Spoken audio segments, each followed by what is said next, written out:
نحمده ونستعينه ونستغفره ونؤمن به ونتوكل عليه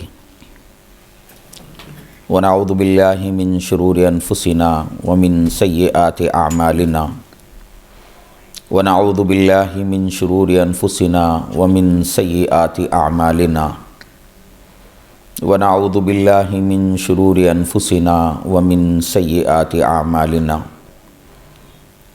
من يهده الله فلا مضل له ومن يضلل فلا هادي له ونشهد أن لا إله إلا الله وحده لا شريك له ونشهد أن سيدنا ونبينا ومولانا محمدا عبده ورسوله أرسله الله تعالى بالحق بشيرا ونذيرا وداعيا إلى الله بإذنه وسراجا منيرا أما بعد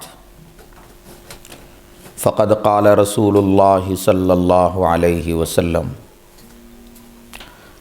لا تزول قدم ابن آدم حتى يسأل عن خمس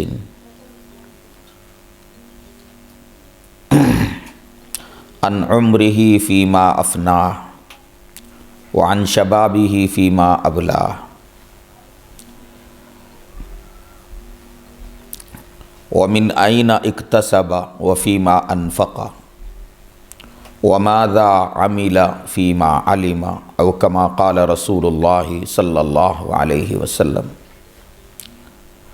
سبحان ربك رب العزة عما يصفون وسلام على المرسلين والحمد لله رب العالمين اللهم صل على سيدنا محمد وعلى آل سيدنا محمد وبارك وسلم اللهم صل على سيدنا محمد وعلى آل سيدنا محمد وبارك وسلم اللهم صل على سيدنا محمد وعلى آل سيدنا محمد وبارك وسلم قابل احترام معزز خواتین اسلام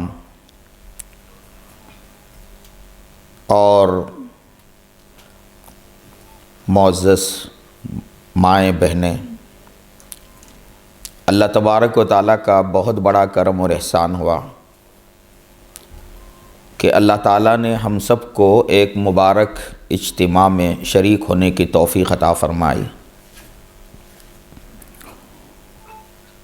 عام طور پر خواتین کو دین کی باتیں سننے کے مواقع بہت کم میسر ہوتے ہیں، اور انسان کی فطرت اللہ نے کچھ اس طرح بنائی ہے کہ آدمی بہت سی اہم باتوں کو بھولتا ہے۔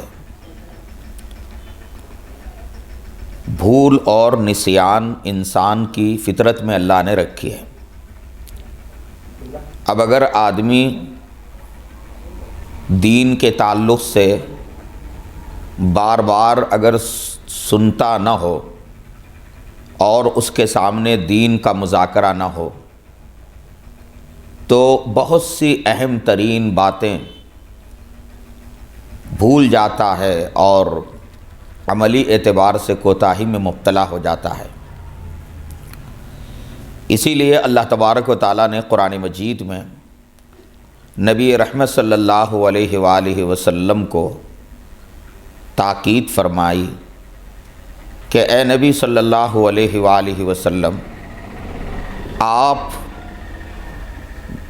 ایمان والوں کے ساتھ دین کی باتوں کا مذاکرہ کرتے رہیے، وذکر، آپ یاد دہانی کریے، فإن الذکریٰ تنفع المؤمنین، بے شک یاد دہانی کرانا یہ ایمان والوں کو فائدہ پہنچاتا ہے۔ میری معزز مائیں بہنیں، دین کی مجلسوں کو غنیمت جاننے کی ضرورت ہے۔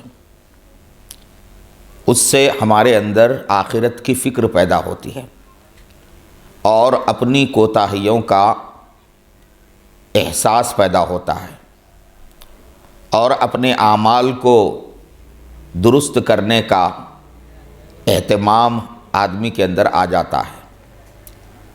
معزز مائیں بہنیں اور معزز خواتین، اللہ تبارک و تعالیٰ نے یہ پوری کائنات، زمین، آسمان، سمندر، پہاڑ، نباتات، جمادات، یہ جتنی کائنات ہمیں نظر آ رہی ہے، اس پوری کائنات کو رب کائنات نے حضرت انسان کے لیے بنایا ہے۔ پوری کائنات اور کائنات کی ایک ایک چیز اللہ نے حضرت انسان کے لیے بنایا ہے۔ اللہ تعالیٰ کا ارشاد ہے، خلق لکم ما فی الارض جمیعا، زمین میں جو کچھ ہے ساری چیزوں کو اللہ نے تمہارے لیے پیدا کیا ہے۔ اور ظاہر ہے کہ جب اتنی ساری کائنات اللہ نے حضرت انسان کے لیے سجائی ہے تو حضرت انسان کو یوں ہی بیکار اللہ نے دنیا میں نہیں بھیجا۔ ساری کائنات حضرت انسان کے لیے پیدا کی گئی اور حضرت انسان کو اللہ کی بندگی کے لیے پیدا کیا گیا۔ مائیں بہنیں، اللہ تعالیٰ کا ارشاد بار بار ہم سنتی رہتی ہے۔ قرآن میں اللہ نے فرمایا، وَمَا خَلَقْتُ الْجِنَّ وَالْإِنسَ إِلَّا لِيَعْبُدُونَ، میں نے جن و انس کو محض اپنی بندگی کے لیے پیدا کیا ہے۔ میری مائیں بہنیں، انسان اس دنیا کے اندر بے مقصد نہیں بھیجا گیا ہے۔ انسان اس دنیا کے اندر بیکار نہیں بھیجا گیا ہے۔ اللہ تعالیٰ فرماتے ہیں کہ افحسبتم انما خلقناکم عبثا وانکم الینا لا ترجعون، کیا تم سمجھتے ہو کہ ہم نے تم کو یوں ہی بیکار پیدا کیا ہے اور یہ کہ تم ہماری طرف نہیں لوٹائے جاؤ گے؟ اگر ایسا سمجھتے ہو تو یہ غلط ہے۔ حضرت انسان کو اللہ تبارک و تعالیٰ نے ایک بہت بڑا مقصد دے کر بھیجا ہے۔ ہمارے اور آپ کے دنیا میں آنے کا، میری مائیں بہنیں، بہت بڑا مقصد ہے۔ اور وہ مقصد کیا ہے؟ اللہ کی بندگی اور اللہ تبارک و تعالیٰ کی اطاعت و فرما برداری اور اپنی آخرت کو بنانے کی کوششوں میں لگے رہنا، یہ ہمارے دنیا میں آنے کا مقصد ہے۔ ہم دنیا میں اس لیے نہیں آئے کہ یہاں بس دن گزار لیں، یہاں کھانے پینے کا انتظام کر لیں اور یہاں ہم بچپن سے جوانی سے بڑھاپے میں جائیں اور پھر مر جائیں۔ اللہ نے ہم کو یہاں صرف زندگی گزارنے کے لیے ہمیں نہیں بھیجا ہے، اللہ نے ہمیں اس دنیا میں اپنی آخرت بنانے کے لیے بھیجا ہے۔ اللہ تعالیٰ نے ہمیں یہاں اپنی آخرت بنانے کے لیے بھیجا ہے۔ بندہ بندگی کو اختیار کرتا ہے تو اس کی آخرت بنتی ہے، اور اس کے برخلاف بندہ غفلت میں زندگی گزار لیتا ہے، عیش و عشرت میں زندگی گزار لیتا ہے، اللہ کی اطاعت و فرما برداری سے روگردانی اختیار کر لیتا ہے تو پھر اس کو آخرت میں شرمندگی اٹھانی پڑتی ہے۔ یہ بات ہمارے ذہن و دماغ میں اچھی طرح بیٹھنا چاہیے۔ بہت سی مائیں بہنیں ہیں، وہ یہ سمجھتی ہیں کہ شوہر کما کے لا رہا ہے اور ہم جو ہے گھر میں کھانے پینے کا نظم کر رہے ہیں، بچے پیدا ہو رہے ہیں اور زندگی بس گزر رہی ہے، کھانا پینا بس یہی زندگی ہے۔ ہم میں سے بہت سی ماؤں بہنوں کے ذہنوں میں یہی بات ہے۔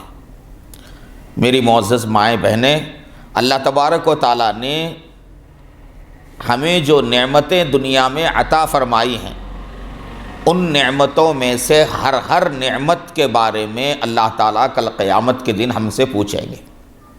قرآن مجید میں اللہ نے فرمایا، ثم لتسألن یومئذ عن النعیم، تم ضرور بالضرور قیامت کے دن نعمتوں کے بارے میں تم سے پوچھا جائے گا۔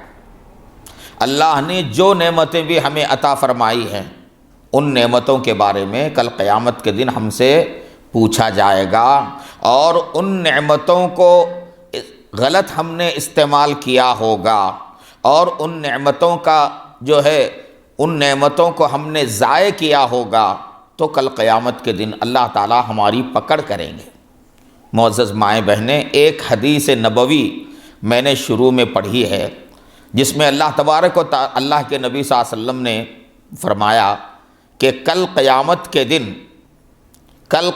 کے دن بندہ اللہ کے سامنے کھڑا ہوگا اور اللہ تعالیٰ بندے کا حساب لیں گے، اللہ تعالیٰ بندے کا مواخذہ کریں گے، اور اس وقت اللہ تعالیٰ بندے سے 5 سوالات کریں گے، 5 سوالات کریں گے، اور جب تک ان 5 سوالات کا آدمی جواب نہیں دے گا، اور ظاہر ہے کہ دنیا میں اگر اس نے صحیح زندگی گزاری ہوگی، اللہ کی اطاعت و بندگی اور دینداری کی زندگی اس نے گزاری ہوگی، تو وہاں اس کے لیے سہولت ہوگی اور وہ آسانی کے ساتھ سوالات کا جواب دے گا، اور پھر اس کے آگے کے مراحل آسانی سے طے ہوں گے۔ اور اگر دنیا میں اس نے غفلت کی زندگی گزاری ہوگی، دین کو چھوڑ کر زندگی گزاری ہوگی، اور اللہ کی بندگی سے منہ موڑ کر زندگی گزاری ہوگی، تو کل قیامت کے دن وہ بہت زیادہ پچھتائے گا۔ نبی رحمت صلی اللہ علیہ وسلم کا ارشاد ہے، لا تزول قدم ابن آدم حتی یسأل عن 5۔ ابن آدم کے قدم اس وقت تک نہیں ہٹ سکیں گے اللہ کے سامنے سے جب تک کہ اس سے 5 سوالات نہ کیے جائیں۔ ابن آدم چاہے مرد ہو، ابن آدم چاہے عورت ہو، ہر ایک سے اللہ تبارک و تعالیٰ یہ سوالات کریں گے۔ پہلا جو سوال ہوگا، ان عمرہ فیما افناہ، سب سے پہلا سوال یہ ہوگا کہ میں نے تجھے عمر عطا فرمائی، زندگی میں نے تجھے عطا فرمائی، 60 سال کی، 70 سال کی، 80 سال کی زندگی میں نے تجھے عطا کی تھی، تو نے اس زندگی کو کن کاموں میں لگایا؟ میری مائیں بہنیں، زندگی کا ایک ایک لمحہ قیمتی ہے۔ اسی زندگی کی قدر و قیمت کو اگر ہم جان کر گزاریں گے تو یہ زندگی ہمارے لیے آخرت میں جنت میں جانے کا سبب بنے گی، اور اگر اس زندگی کی ہم ناقدری کریں گے، غفلت میں اور بیکار کاموں میں گزاریں گے، تو پھر یہی زندگی ہمارے لیے جہنم میں جانے کا ذریعہ بنے گی، جہنم میں جانے کا ذریعہ بنے گی۔ تو اللہ پاک پوچھیں گے کہ میں نے تجھے 70 سال کی عمر عطا کی تھی، 80 سال کی عمر عطا کی تھی، 60 سال کی عمر میں نے تجھے عطا کی تھی، تو نے اس عمر کو اور اتنی زندگی کو تو نے کن کاموں میں گزارا؟ میری اطاعت و فرما برداری میں گزارا یا پھر میری نافرمانی میں گزارا؟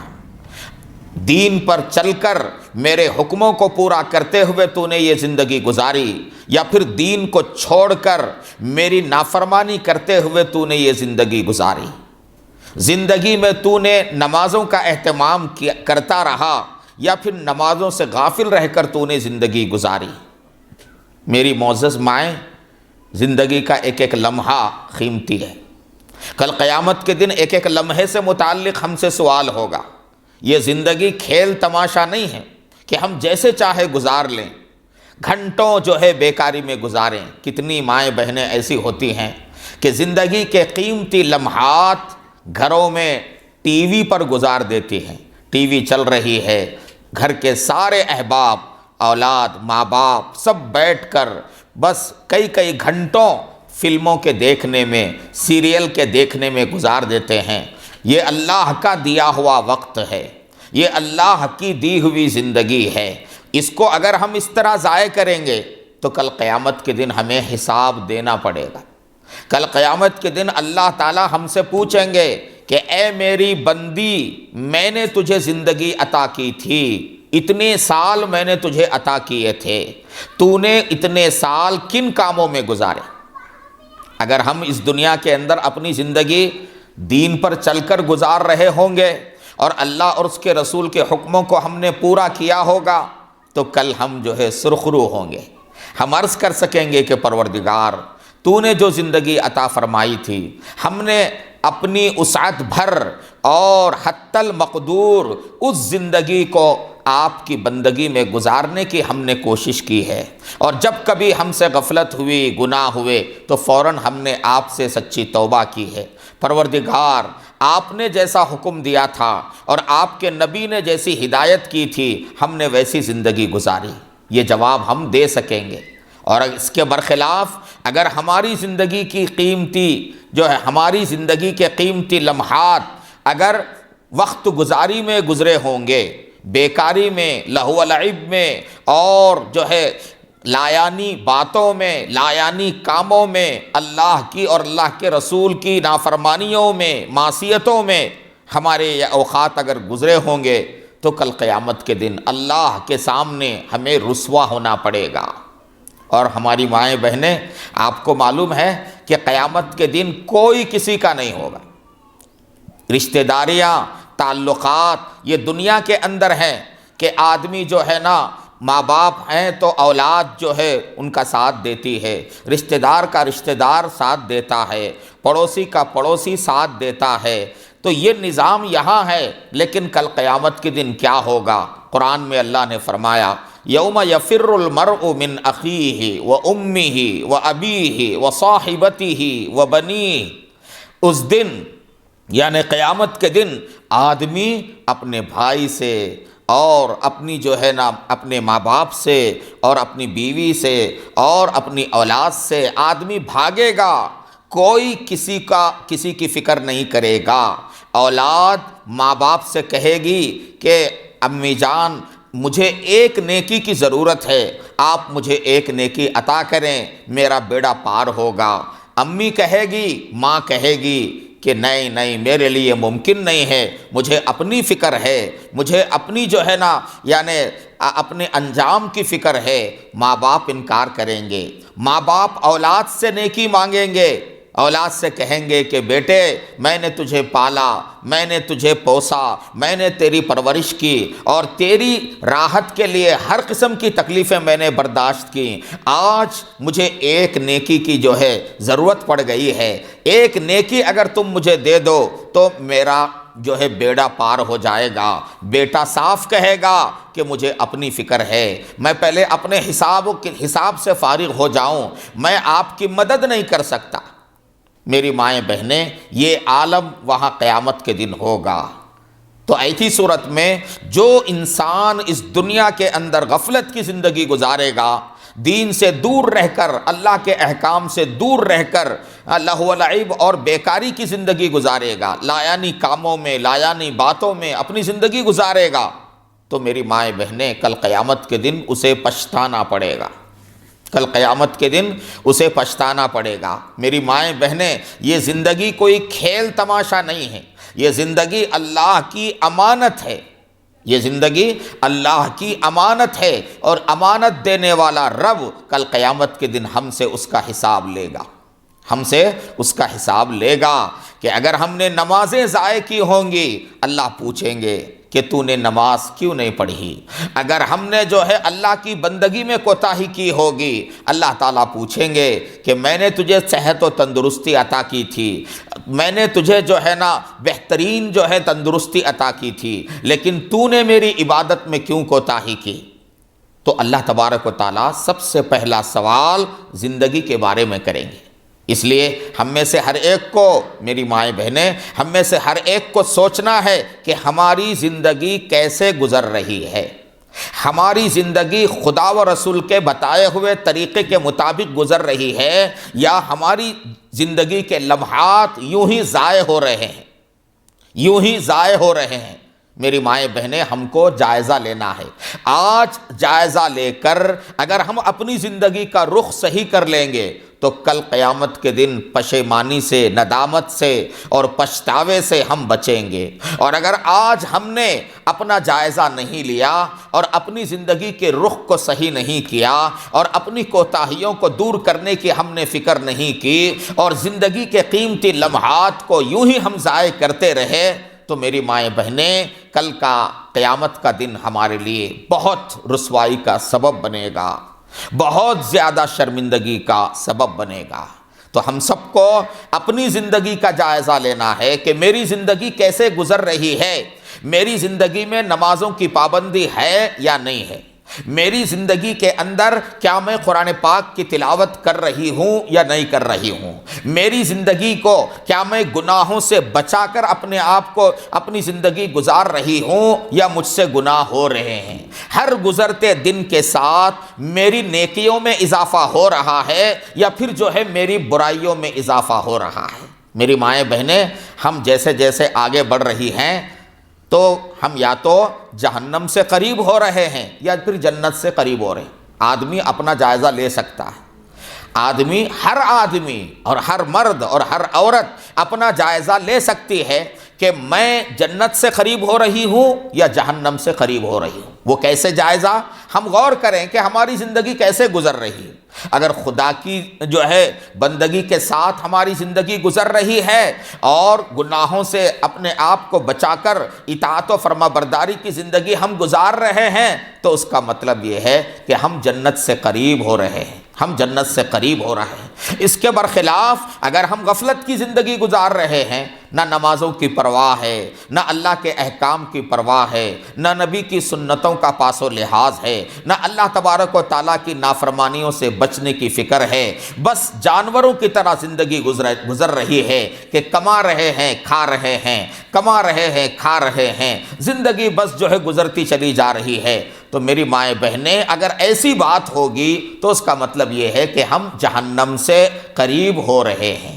اس لیے سب سے پہلے ہمیں اپنی زندگی کا جائزہ لینا ہے تاکہ کل قیامت کے دن اللہ کے پاس زندگی کے بارے میں جب اللہ ہم سے سوال کریں تو ہم جو ہے بتا سکیں کہ ہم نے زندگی کو آپ کی بندگی میں ہم نے گزارا ہے۔ دوسرا سوال جو کل قیامت کے دن ہر مرد سے ہر عورت سے ہوگا وہ کیا ہوگا؟ وعن شبابہ فیما ابلا۔ اللہ تعالیٰ دوسرا سوال یہ پوچھیں گے کہ میرے بندے میں نے تجھے جوانی عطا کی تھی، اے میری بندی میں نے تجھے جوانی عطا کی تھی، اور زندگی میں انسان کی عمر میں سب سے زیادہ قیمتی جو حصہ ہوتا ہے وہ اس کی جوانی کا حصہ ہوتا ہے۔ جوانی میں طاقت اور قوت ہوتی ہے، جوانی کے اندر جو ہے کر گزرنے کا جذبہ ہوتا ہے، جوانی میں آدمی کے اندر جو ہے مشکل سے مشکل کام کو نمٹانے کی صلاحیت ہوتی ہے، زیادہ سے زیادہ محنت کرنے کی جو ہے طاقت آدمی کے اندر ہوتی ہے۔ تو اللہ تبارک و تعالیٰ دوسرا سوال جوانی کے بارے میں کریں گے۔ میں نے تجھے جوانی عطا کی تھی میرے بندے، تو نے جوانی کس میں گزاری؟ آج کل کیا ہو رہا ہے میری مائیں بہنیں، ہمارے نوجوان بچے، ہماری نوجوان بچیاں جوانی کے جنون میں مبتلا ہو کر اور جوانی کی غفلتوں میں مبتلا ہو کر آج ہمارے نوجوان بچے اور بچیاں نفسانی خواہشات پر چل رہے ہیں، جدھر جی چاہا ادھر کو چل رہے ہیں، جی چاہا کہ جو ہے بے حیائی کا مشاہدہ کریں اور جو ہے یعنی گندگی کو دیکھیں تو بس گھنٹوں جو ہے گندگی کے دیکھنے میں گزر رہے ہیں، جی چاہا جو ہے اللہ کی نافرمانی کرنے کو، گناہوں میں مبتلا ہونے کو، تو بس بنے بغیر کسی خوف کے گناہ پر گناہ کرتے چلے جا رہے ہیں، گناہ پر گناہ کرتے چلے جا رہے ہیں، ذرہ برابر احساس نہیں ہے۔ جوانی کے جنون میں ہمارے نوجوان لڑکے اور لڑکیاں یہ نفسانی خواہشات کا راستہ اختیار کر رہی ہیں۔ اللہ تعالیٰ پوچھیں گے میرے بندے میں نے تجھے جوانی عطا کی تھی، تو نے جوانی کو میری بندگی میں گزارا یا تو نے جوانی کے اندر خواہشات نفس کے پیچھے تو چلتا رہا اور نفسانی خواہشات جدھر کو لے جاتی رہیں ادھر کو تو چلتا رہا؟ اللہ تبارک و تعالیٰ پوچھیں گے۔ میری مائیں بہنیں اپنے جوان بچوں کو، اپنی جوان بچیوں کو بتانے کی ضرورت ہے، ان کو بتانے کی ضرورت ہے کہ تم دنیا میں آزاد نہیں ہو، بے لگام نہیں ہو، تم دنیا میں جو ہے نا عیش و عشرت میں پڑے رہنے کے لیے بھیجے نہیں گئے ہو، تم کو دنیا میں نفسانی خواہشات پورا کرنے کے لیے نہیں بھیجا گیا ہے، تم کو دنیا میں اس لیے بھیجا گیا ہے کہ تاکہ اللہ کی بندگی میں دن گزار کر تم آخرت میں جنت کے مستحق ہو جاؤ اور اپنی آخرت کو سنوارو۔ اللہ نے اس کے لیے تم کو دنیا میں بھیجا ہے۔ جوانی کا سجدہ اللہ کو بہت زیادہ جو ہے پسند ہے۔ ایک نوجوان جوانی کی حالت میں جب جو ہے نا اپنے نفس کو قابو میں رکھ کر وہ اللہ کی بندگی کرتا ہے، اللہ تعالیٰ کے حقوق کو ادا کرتا ہے، تو اللہ تبارک و تعالیٰ بہت زیادہ خوش ہوتے ہیں اور فرشتوں پر فخر کرتے ہیں کہ دیکھو یہ میرا نوجوان بندہ اور یہ میری نوجوان بندی، باوجود اس کے کہ اس کے ساتھ خواہشات لگی ہوئی ہیں، مگر میرے لیے اور میرے خوف کی وجہ سے یہ اپنی خواہشات سے بچ رہا ہے، یہ میری نافرمانی سے بچ رہا ہے اور یہ میری جو ہے یعنی معصیت سے بچ رہا ہے۔ اللہ تبارک و تعالیٰ فخر کریں گے اور اللہ تعالیٰ ایسے نوجوان بندوں کو اور ایسی نوجوان بندیوں کو آخرت کے اندر خوب جو ہے سرفراز فرمائیں گے۔ میری مائیں بہنیں، ہمیں اس کو سمجھ کر زندگی گزارنا ہے۔ اللہ تبارک و تعالیٰ نے ہم کو اپنی زندگی کے بارے میں بھی ہمیں ذمہ دار بنایا ہے، اور ہماری جو اولاد ہے، اولاد کے تعلق سے بھی اللہ نے ہمیں ذمہ دار بنایا ہے۔ جتنی مائیں ہیں، جتنے والد ہیں، ان سب پر ان کی اولاد کی بھی ذمہ داری ہے۔ اس بات کی ذمہ داری ہے کہ وہ اولاد کو دیندار بنائیں، اولاد کو اللہ اور اس کے رسول کا فرما بردار بنائیں، اولاد کو دین سکھائیں اور اولاد کو نمازوں کا پابند بنائیں، اولاد کو بے راہ روی سے بچائیں، اولاد کو نفسانی خواہشات کے راستے پر چلنے سے روکیں۔ یہ ماں باپ کی ذمہ داری ہے۔ اگر ماں باپ خود دین پر چلتے رہے، خدا و رسول کے احکام بجا لاتے رہے، لیکن انہوں نے اپنی اولاد کو دیندار بنانے کی فکر نہیں کی اور ان کو نمازوں کا پابند بنانے کی فکر نہیں کی اور ان کو دین نہیں سکھایا، تو کل قیامت کے دن باوجود اس کے کہ یہ ماں باپ جو ہے دیندار تھے اور انہوں نے اللہ کی بندگی میں زندگی گزاری تھی، لیکن اللہ تبارک و تعالیٰ اولاد کے سلسلے میں جو انہوں نے غفلت اور کوتاہی کی ہے، تو اللہ تعالیٰ اس کی سزا ان کو دیں گے۔ تو اس لیے میری مائیں بہنیں، یہ ہماری ذمہ داری ہے۔ تو دوسرا سوال کہ اللہ پوچھیں گے کہ تو نے جوانی کو کن چیزوں میں پرانا کیا، بوسیدہ کیا، اور کن چیزوں میں تو نے جوانی گزاری۔ اگر ہم دنیا میں اپنی جوانی کو نیکی کے کاموں میں گزارا ہوگا، اللہ کی بندگی میں گزارا ہوگا اور اللہ تعالیٰ کی اطاعت میں گزارا ہوگا، کل قیامت کے دن جواب دینا آسان ہوگا اور اللہ کی پکڑ سے محفوظ رہیں گے۔ اس کے برخلاف اگر ہماری جوانی کی زندگی غفلتوں میں، گناہوں میں، اللہ کی نافرمانیوں میں، دین سے دوری میں گزری ہوگی، تو پھر کل قیامت کے دن ہمیں سخت حالات کا سامنا کرنا پڑے گا۔ یہ دوسرا سوال۔ قیامت کے دن تیسرا سوال ہر بندی اور ہر بندے سے جو کیا جائے گا وہ مال کے تعلق سے۔ مال، میری مائیں بہنیں، انسان کے پاس دو بہت بڑی نعمتیں ہیں اللہ تعالیٰ کی۔ ایک اس کی صحت و تندرستی، اللہ نے آدمی کو جو صحت اور تندرستی عطا فرمائی ہے یہ بہت بڑی نعمت ہے، اور دوسری نعمت ہے مال و دولت۔ مال و دولت سے آدمی کی ضروریات پوری ہوتی ہے، مال و دولت سے آدمی کی جو ہے آدمی کو روزی روٹی حاصل ہوتی ہے، مال و دولت کے نتیجے میں آدمی بہت ساری نیکیوں کے کاموں میں جو ہے بہت سے نیکیوں کے کاموں میں حصہ لے سکتا ہے۔ اللہ تعالیٰ مال کے بارے میں ہر مومن بندے اور بندی سے دو سوال کریں گے۔ مال کے بارے میں ایک سوال تو یہ کیا جائے گا کہ من این اکتسبہ، کہ تو نے مال کہاں سے کمایا، حلال طریقے سے کمایا یا حرام طریقے سے کمایا۔ مائیں بہنیں یاد رکھو، ہمارے شوہر اگر حلال طریقے سے تھوڑی کمائی حلال طریقے سے لا کر ہمیں دیتے ہیں تو یہ بہتر ہے اس زیادہ کمائی سے جو حرام طریقے سے لا کر دیں۔ ماؤں بہنوں کو اس کا خیال رکھنا ہے اور اپنے شوہروں کی آمدنی پر بھی جو ہے نظر رکھنی ہے، اور اپنے شوہروں کو بتا دینا ہے کہ بھلے ہم کو فاقہ کرنا پڑے ہم فاقہ کریں گے، ہم کو جو ہے بھوکا رہنا پڑے ہم بھوکے رہیں گے، لیکن آپ ہمیں حرام کمائی سے روزی مت لائیے، آپ ہمیں حرام کمائی سے مت کھلائیے، بھلے ہم کو جو ہے بھوکا رہنا پڑے۔ آدمی جو ہے حلال کمائی کماتا ہے، اللہ تبارک و تعالیٰ جو ہے اس حلال کمائی میں برکت رکھتے ہیں، اور اس برکت کا اثر یوں ہوتا ہے کہ آدمی کے اندر اللہ کے حکموں پر چلنے کا جذبہ پیدا ہوتا ہے، عبادت اور نیکی کے کاموں کی اسے توفیق ہونے لگتی ہے۔ اس کے برخلاف حرام کمائی آدمی کما لیتا ہے تو حرام کمائی جب آدمی کے پیٹ میں جاتی ہے تو وہ اپنا اثر دکھاتی ہے۔ حرام لقمہ جو پیٹ میں چلا جاتا ہے وہ آدمی کو اللہ سے دور کر دیتا ہے۔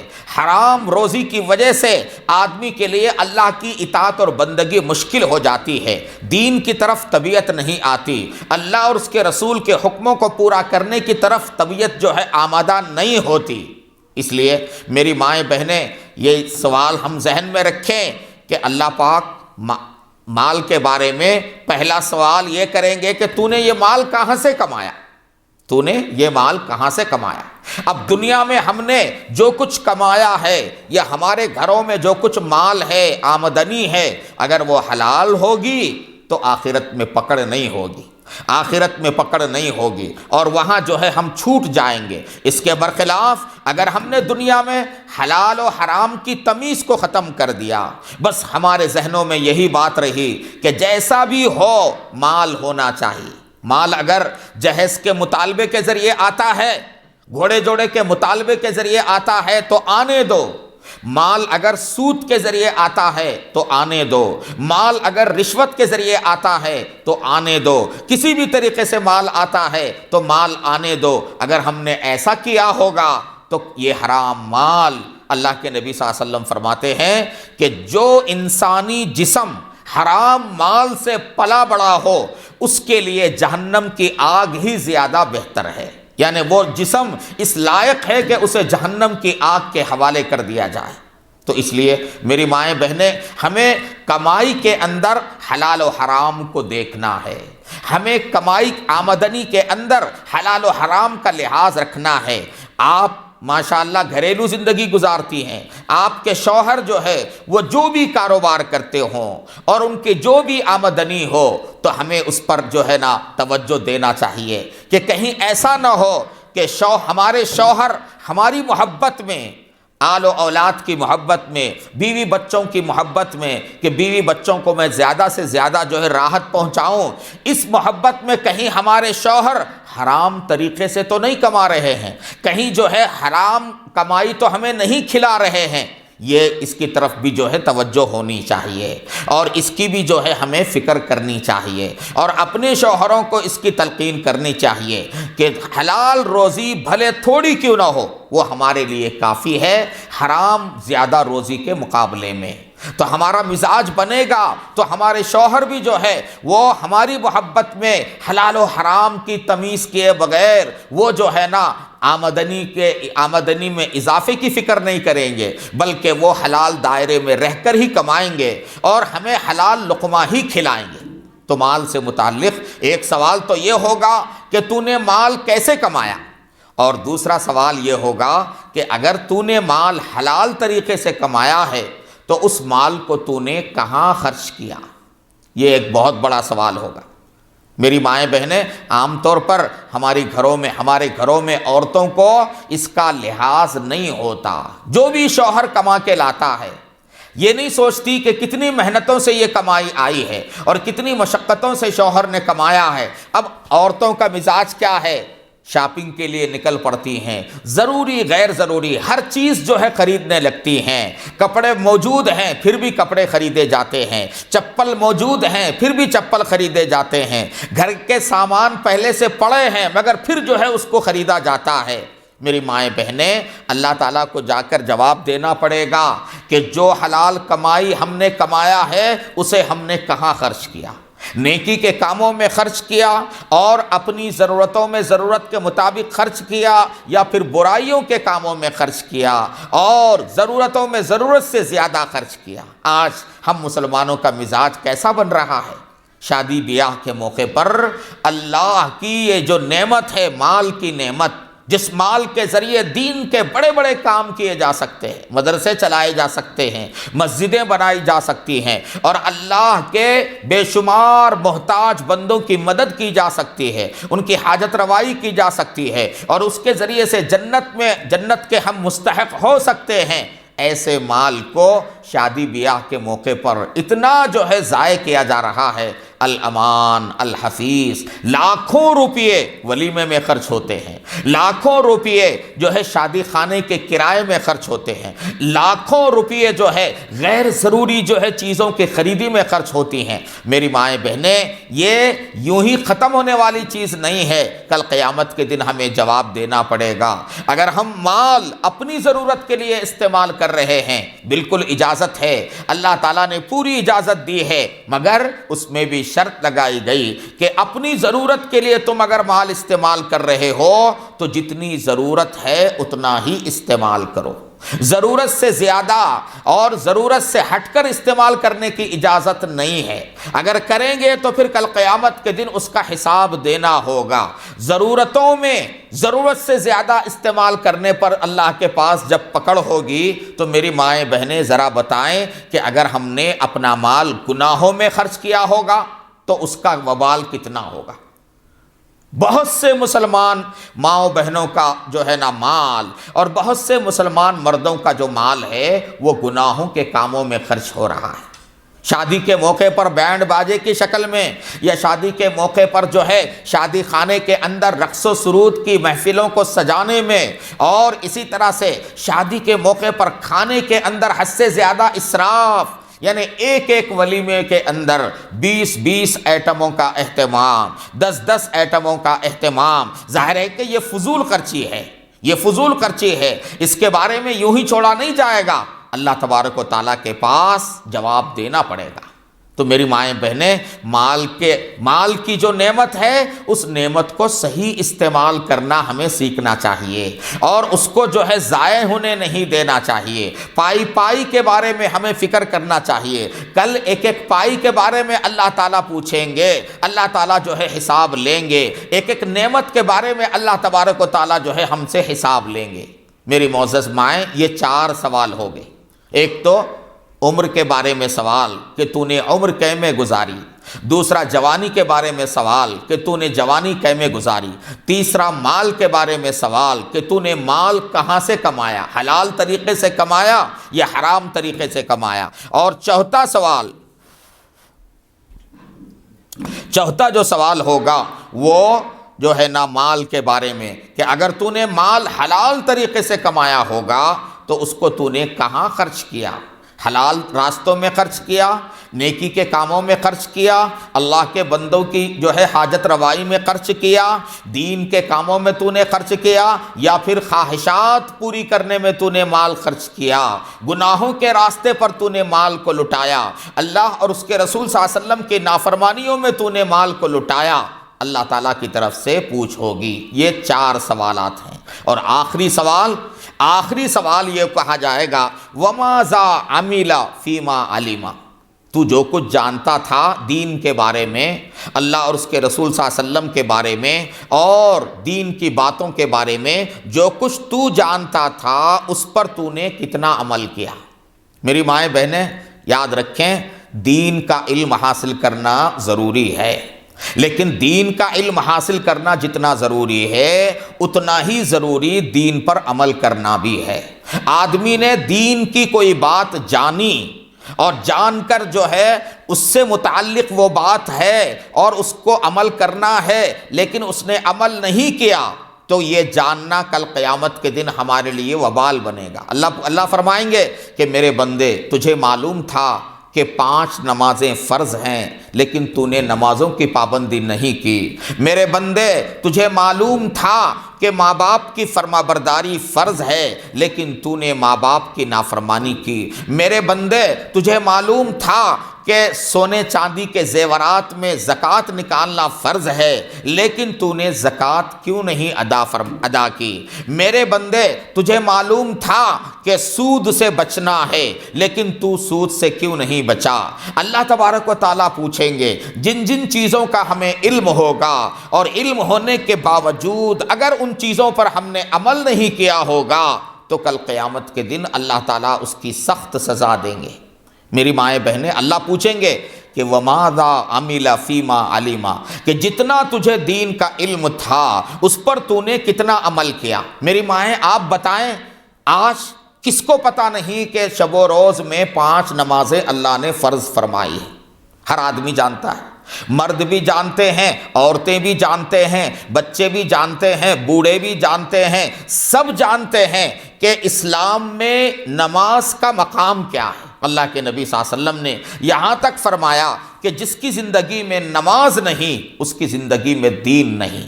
اللہ کے نبی نے یہاں تک فرمایا کہ نماز کا دین میں ایسا ہی مقام ہے جیسا انسان کے جسم میں سر کا مقام ہے۔ اگر سر کاٹ کر الگ کر دیا جائے تو انسان ختم ہو جاتا ہے، تو ٹھیک اسی طرح جس کی زندگی میں نماز نہیں ہے تو سمجھ لینا چاہیے کہ اس کی زندگی میں دین نہیں ہے۔ نماز نبی کریم صلی اللہ علیہ وسلم کی آنکھوں کی ٹھنڈک ہے۔ میری معزز مائیں بہنیں، کل قیامت کے دن سب سے پہلے نماز کے بارے میں جو ہے پوچھا جائے گا۔ اتنا یہ سب باتیں ہم کو معلوم ہیں، نماز فرض ہے یہ بھی ہم کو معلوم ہے، لیکن کتنی مائیں ایسی ہیں کہ نماز کا وقت گزر رہا ہوتا ہے، اذان کی آواز کان میں پڑتی ہے مگر وہ اپنے گھریلو کاموں میں مشغول رہتی ہیں، نماز کا وقت شروع بھی ہو جاتا ہے اور ختم بھی ہو جاتا ہے، انہیں پتہ بھی نہیں چلتا کہ نماز کا وقت ختم ہو گیا۔ میری مائیں، ہم میں سے کوئی خاتون ایسی نہیں ہونی چاہیے کہ جس کی کوئی نماز قضا ہوتی ہو یا کوئی نماز جس کی چھوٹتی ہو۔ کسی مومن مرد اور عورت کے بارے میں یہ تصور بھی نہیں کیا جا سکتا کہ وہ مومن ہو اور وہ نماز نہ پڑھتا ہو۔ میری مائیں بہنیں، نماز فرض ہے، نماز ایسا فرض ہے کہ اللہ تعالیٰ قیامت کے دن سب سے پہلے اسی کے بارے میں ہم سے پوچھیں گے۔ ہماری زندگی میں نماز نہیں ہوگی تو دین کے اور چیزیں ہماری زندگی میں نہیں آ سکتی۔ اس لیے نمازوں کی پابندی کو ہم اپنے اوپر لازم کر لیں، نمازوں کی پابندی کو ہم اپنے اوپر لازم کر لیں۔ گھر کے جتنے احباب ہیں، جتنے مرد ہیں، جتنی عورتیں ہیں، جتنے بچے جوان ہیں، سب کو جو ہے نمازوں کے ہم پابند بنائیں۔ فجر کی نماز یہ ظاہر ہے کہ دیگر نمازوں کی طرح وہ بھی فرض ہے اور اس کی بڑی اہمیت ہے، اس لیے کہ فجر کی نماز سے دن شروع ہوتا ہے۔ اللہ کے نبی صلی اللہ علیہ وسلم نے فرمایا کہ جو آدمی فجر کو بیدار ہو کر مسجد کی طرف آتا ہے، اس کے ہاتھ میں جو ہے نا، اس کے ہاتھ میں ایمان کا جھنڈا ہوتا ہے، اور جو آدمی فجر میں سوتا پڑا رہتا ہے اور بہت دیر کے بعد اٹھ کر وہ بازار جاتا ہے تو فرمایا کہ اس کے ہاتھ میں شیطان کا جھنڈا ہوتا ہے۔ میری مائیں بہنیں، ہم غور کریں، کیا ہمارے گھر میں سارے بچے نمازوں کی پابندی کرتے ہیں؟ کیا ہمارے گھر کے بڑے جو ہے وہ نمازوں کے پابند ہیں؟ اگر پابندی کرتے ہیں تو کیا فجر کی نماز بھی ان کی ہوتی ہے؟ عام طور پر رات 12 بجے کے بعد 1 بجے 12 بجے 1 بجے، بعض لوگ 2 بجے سوتے ہیں۔ آج ہمارے گھروں کا ماحول ایسا بن گیا کہ 2 بجے تک ٹی وی کا سلسلہ چلتا رہتا ہے اور گھر کے سارے لوگ جو ہے صبح جاگتے رہتے ہیں۔ 2 بجے کے بعد جب سوتے ہیں تو ظاہر ہے کہ فجر میں اٹھنا مشکل ہو جاتا ہے۔ میری مائیں بہنیں، یہ وہ لوگ ہیں جو اپنے اوپر جہنم کی آگ کو جو ہے نا دہکا رہے ہیں اور جو اپنے لیے جہنم کے شعلے جو ہے بھڑکا رہے ہیں، یہ اپنے لیے کوئی بھلائی کا کام نہیں کر رہے ہیں۔ فجر کی نماز کی پابندی ہم کریں، فجر کی نماز پڑھیں گے، گھر میں برکت ہوگی۔ پچھلے زمانوں میں فجر کی نماز کے بعد لوگ مسلم محلوں میں گھومتے تھے تو جگہ جگہ سے قرآن کی تلاوت کی آوازیں آتی تھیں۔ گھر کے بچے، گھر کی عورتیں قرآن کی تلاوت کر رہی ہیں، فجر سے فارغ ہو کر تلاوت میں، ذکر میں مشغول ہیں۔ یہ منظر پہلے ہوا کرتا تھا، اور آج فجر کے بعد اگر کسی مسلم محلے میں ہم جائیں تو سناٹا نظر آتا ہے، سناٹا نظر آتا ہے، کہیں کوئی آواز نہیں ہے، سب جو ہے سوتے پڑے رہتے ہیں، اللہ کا ایک فریضہ ضائع کر کے سوتے پڑے رہتے ہیں، اور 10 بجے 11 بجے گویا ان کی صبح ہوتی ہے۔ میری مائیں بہنیں، یہ گھروں میں نحوست کا سبب ہے، گھروں میں اس سے نحوست پیدا ہوتی ہے، اس سے گھروں کی برکت جو ہے دور ہو جاتی ہے، اس کے وجہ سے جو ہے اللہ تعالیٰ ہماری آمدنی کی برکتیں جو ہے ختم کرتے ہیں۔ تو اندازہ لگائیے کتنی بڑی ہم جو ہے نا، یعنی کتنا بڑا جرم کر رہی ہیں، اور کتنی بڑی ہم سے محرومی ہو رہی ہے کہ فجر کی جیسی نماز جو محتم بالشان جو ہے فریضہ ہے، وہ ہم سے ضائع ہو رہی ہے۔ اللہ کے نبی نے فرمایا کہ میری آنکھوں کی ٹھنڈک نماز میں ہے۔ تو اس کے لیے میری مائیں بہنیں، ہم جو ہے اپنے گھروں میں گھر کے بچوں کو نمازوں کا پابند بنائیں، گھر کے مردوں کو نمازوں کا پابند بنائیں، اور خود بھی جو ہے نمازوں کی پابندی کریں۔ یاد رکھیں کہ عورتوں میں جب اللہ کا دین آ جاتا ہے، عورتوں میں جب اللہ کا خوف آ جاتا ہے، عورتوں میں جب آخرت کی فکر پیدا ہوتی ہے تو پھر پورے گھر میں انقلاب برپا ہو جاتا ہے۔ نہ صرف گھر میں بلکہ پورے خاندان میں انقلاب پیدا ہو جاتا ہے۔ جس گھر میں نیک عورت ہوتی ہے اس گھر کے لیے جو ہے نا دیندار بننا مشکل نہیں ہوتا ہے۔ اس لیے اگر ہم جو ہے نیک بنیں گے اور ہماری زندگی میں اگر خوف خدا اور فکر آخرت آئے گی تو لا محالہ ہمارے لیے اپنے گھر کو دینداری کا ماحول فراہم کرنا آسان ہوگا۔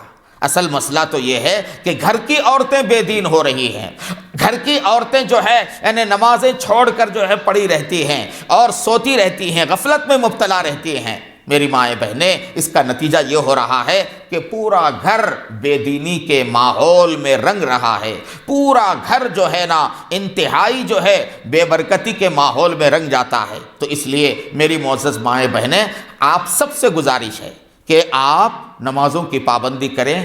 اللہ تعالیٰ نے جتنی چیزوں کو ہم پر فرض فرمایا، مثال کے طور پر عورت کے لیے پردہ فرض ہے تو ہم باہر بے پردہ نہیں نکل سکتے۔ عورت کے لیے شوہر کی اطاعت فرض ہے، ہم شوہر کی نافرمانی نہیں کر سکتے۔ عورت کے اوپر جو ہے اولاد کی تربیت لازم ہے، ہم اپنی اولاد کی تربیت سے غافل نہیں ہو سکتے۔ عورت پر اللہ نے مردوں کی طرح 5 نمازیں فرض فرمائی ہیں، اور اسی طرح سے مردوں کی طرح عورت پر جو ہے زیورات میں زکوٰۃ نکالنا فرض ہے۔ تو میری مائیں بہنیں، یہ تمام اللہ کے فرائض پر ہم چلتے رہیں گے تو اللہ تعالیٰ اس کی برکت سے اللہ پاک ہماری زندگی کو جو ہے نا یعنی ہماری زندگی کو تابناک بنائیں گے، ہماری زندگی کو کامیاب کریں گے، اور اس طرح سے ہماری دنیا بھی جو ہے کامیاب ہوگی اور ہماری آخرت بھی کامیاب ہوگی۔ تو میں امید کرتا ہوں تمام ماؤں بہنوں سے کہ یہ سلسلہ انشاءاللہ ہر جو ہے مہینے کے آخری منگل، دوسری منگل، ہر مہینے کی دوسری منگل کو یہاں انشاءاللہ یہ اجتماع ہوگا، مجلس ہوگی۔ اس میں آپ بھی شریک رہیں اور آپ کے اڑوس پڑوس میں، رشتہ داروں میں جو عورتیں جو ہے یعنی آ سکتی ہوں تو ان کو بھی تلقین کریں انشاءاللہ ثم انشاءاللہ، اس سے آپ کو فائدہ ہوگا۔ اور یاد رکھیں، دین کی باتیں بار بار سنیں گے تو دل پر اثر ہوگا، دین کی باتیں بار بار سنتے رہیں گے تو دل پر اثر ہوگا۔ اس لیے ایسے اجتماعات کو، ایسی مجلسوں کو غنیمت جاننا ہے اور ہم سب کو جو ہے دین پر چلنے کا پختہ ارادہ کرنا ہے۔ یہاں سے آپ عزم اور ارادہ لے کر جائیں کہ اب تک جو زندگی غفلت میں گزری لیکن اب میں سچی توبہ کر کے اللہ کی طرف رجوع کرتی ہوں۔ اب تک جو کوتاہی ہوئی لیکن اب میں آئندہ سے نمازوں میں کوتاہی نہیں کروں گی، اب میں آئندہ سے اولاد کی تربیت میں کوتاہی نہیں کروں گی، اب میں آئندہ سے زبان کا غلط استعمال نہیں کروں گی، اب میں آئندہ سے اپنے شوہر کی نافرمانی نہیں کروں گی، اب میں آئندہ سے جو ہے نا خود بھی بے پردہ نہیں رہوں گی، نہیں نکلوں گی، اور اپنی بچیوں کو بھی جو ہے گھروں سے بے پردہ نہیں نکالوں گی۔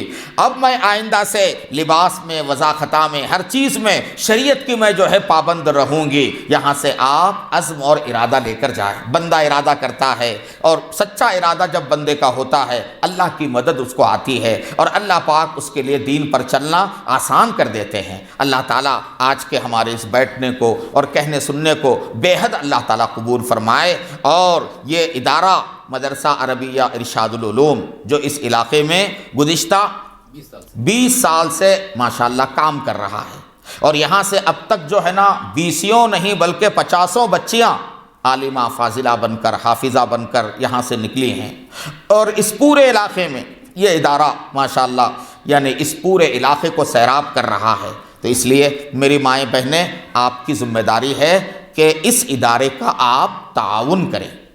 مدرسے یوں ہی نہیں چلتے، مدرسے عام مسلمانوں کے چندوں سے چلتے ہیں۔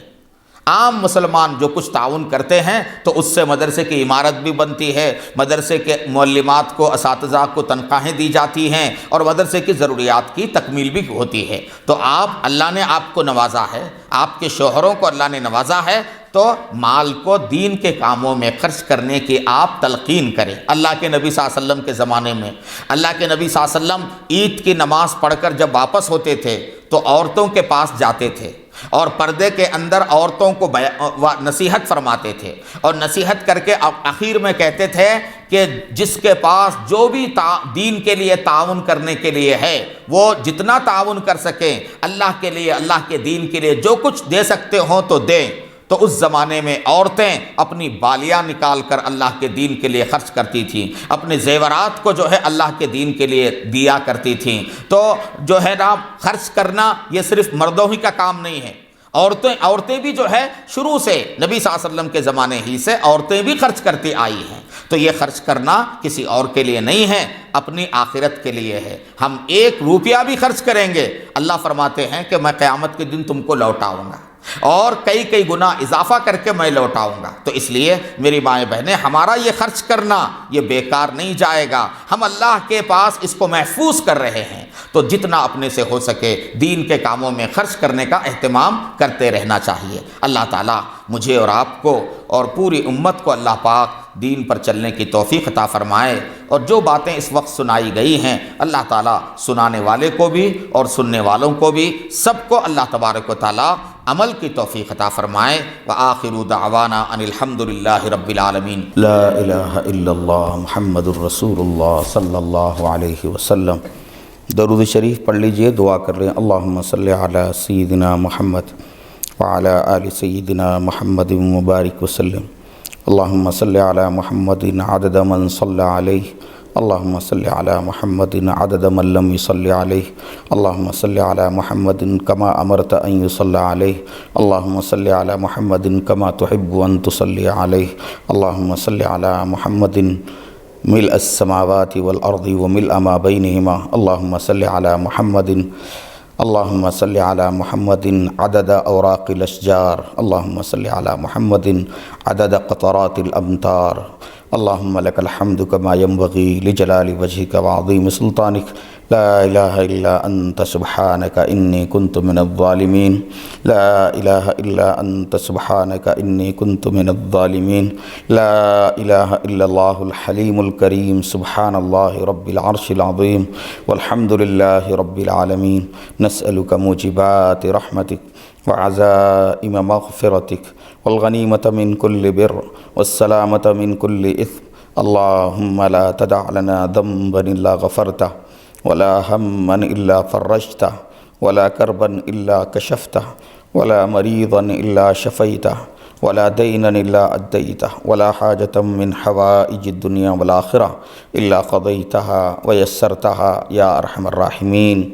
مولا کریم، ہم سب آپ کے گنہگار بندے، گنہگار بندیاں آپ کے سامنے اے اللہ ہاتھ پھیلا کر اپنے گناہوں کا اقرار کرتے ہیں۔ اے اللہ اپنے کرم سے ہمارے گناہوں کو معاف فرما، ہماری خطاؤں کو معاف فرما، ہماری لغزشوں کو درگزر فرما۔ اے اللہ آپ کی یہ بندیاں اے اللہ مختلف محلوں سے آ کر یہاں آپ کی محبت میں جمع ہیں۔ اے اللہ آپ کی محبت میں اے اللہ اپنے گھروں کو چھوڑ کر یہاں جمع ہیں۔ اے اللہ اتنی ساری عورتیں یہ سب جو ہے آپ کے سامنے ہاتھ پھیلا کر مانگ رہی ہیں۔ اے اللہ ان کے اٹھے ہوئے ہاتھوں کی لاج رکھ لیجئے۔ اے اللہ ہماری مغفرت کا فیصلہ فرما دیجئے۔ مولا ہمارے گناہوں کو معاف فرما دیجئے۔ اے کریم مولا ان ماؤں بہنوں کو اے اللہ اپنی مقبول بندیوں میں شامل فرما لیجئے۔ اے اللہ ان کے دلوں میں اپنی محبت پیدا فرما دیجئے۔ اے اللہ ان کے گھروں میں دین عام فرما دیجئے۔ اے اللہ ان سب کو مولا نیک مائیں بن کر زندگی گزارنے کی توفیق عطا فرما دیجئے۔ اے اللہ بے شک ہم نے اے اللہ زندگی کا ایک بڑا حصہ غفلتوں میں گزار دیا۔ اے اللہ پتہ نہیں زندگی کا کتنا حصہ باقی ہے۔ اے اللہ جو کچھ زندگی کا حصہ باقی ہے اسے اطاعت میں گزارنے کی توفیق عطا فرما۔ اے اللہ ہماری بیماریوں کو اے اللہ دور فرما۔ مولا ہمارے بیماروں کو شفا عطا فرما۔ مولا ہمارے پریشان حالوں کی پریشانی دور فرما۔ اے اللہ جتنی عورتیں یہاں آئی ہیں اے اللہ ان سب کے گھروں میں برکتیں عطا فرما۔